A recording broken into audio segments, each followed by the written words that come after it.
Joseph, you are now the global advocate for human-centric digital governance.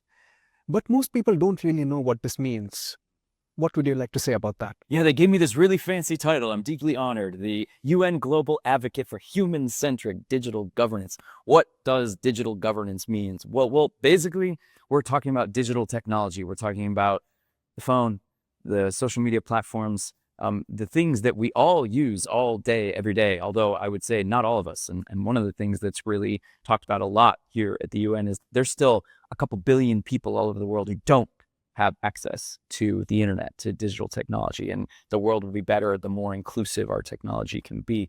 But let's be honest, as useful and oftentimes fun as a lot of our digital technology is, we are seeing a lot of damaging side effects from that technology. And it's important for us to get on the same page about, hey, let's stop these damaging side effects. We've seen it now for decades with social media, how wonderful social media can be, how connecting and community building it can be. We're also seeing an epidemic of mental health issues and loneliness. We're seeing a rise in polarization and extremism and authoritarianism. And oftentimes it's the people in developing countries who are affected the worst.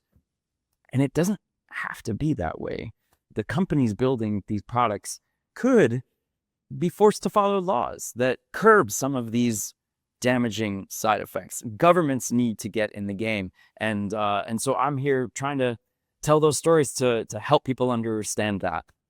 But often many of these decisions happen at places that are very, very far from the people on the ground, the ones who are really impacted. How will you help bridge this gap? It's really true that oftentimes decisions about digital technology are made in, boardrooms in Silicon Valley or in, big offices in Washington, D.C., or, here we are in this impressive room in New York City in the United Nations. One of the things I really love about the IGF, the Internet Governance Forum, which is the organization that I've been working with that's named me this UN Global Advocate for Human-centric Digital Governance. The IGF really emphasizes connectivity between the national and the regional and the local. And there are all these local chapters, they call them national regional IGFs, of people on the ground that are saying, hey, what works in one place might not work in another place, and we really need local solutions to these global problems. And so it's great to see these local organizations supported by the Internet Governance Forum and the UN, which is like what's kind of bigger than the UN. And I really loved seeing the people here putting so much emphasis on the local ecosystems.